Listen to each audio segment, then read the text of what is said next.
We can't emphasize enough how impressed we've been with Yamaha's product planning over the past 4 to 5 years. The tuning fork company has done a great job creating new platforms and then building variations of them that appeal to a wide variety of buyers, and has hauled away quite a few 10 Best awards in the process. Take the brand new scr950, for instance. This bolt-based scrambler takes on an entirely new personality, despite sharing much of that cruiser's core components. So, what exactly is a scrambler designed for anyway? Looking back to a foregone era, when there wasn't today's niche specialization, if you wanted to ride the dirt, you took your plain old motorcycle pride on some chunky tires, put on long travel suspension, and launched off into the desert. Riders of that age didn't know that they needed a 150 mph ADV bike with 10 inches of travel and cruise control, because that didn't exist yet. Things were simple, and people had fun on what they had. But Yamaha has been making a habit lately of building incredibly fun, amazingly affordable machines that make you just want to get out and ride.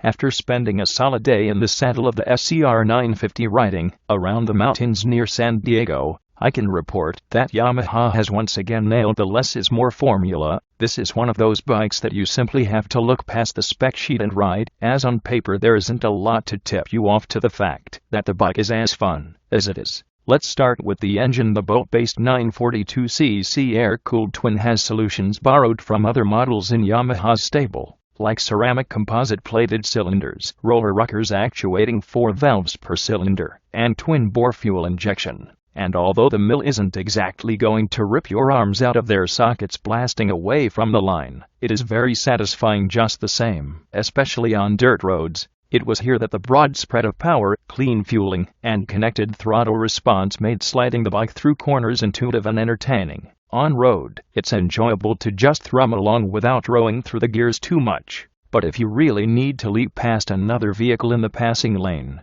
a quick downshift will make it a bit happen without much fanfare. The chassis is designed to offer light handling and competent around-town performance, but actually did much better off-highway than I expected it would. If you are looking for sporting prowess to rival the Ducati Scrambler or Triumph Thruxton, this isn't that bike. At $8,699 it simply doesn't have the high-end suspension and brakes to compete, but it wasn't meant to. The intention wasn't knockout performance, but all-around fun at an affordable price. On road, I was able to ride at a really enjoyable clip, with the real limiting factors being the dual-purpose tires and very basic suspension. The 41mm fork isn't adjustable and offers 4.7 inches of travel, while the preload adjustable shocks offer just 2.8 in of motion.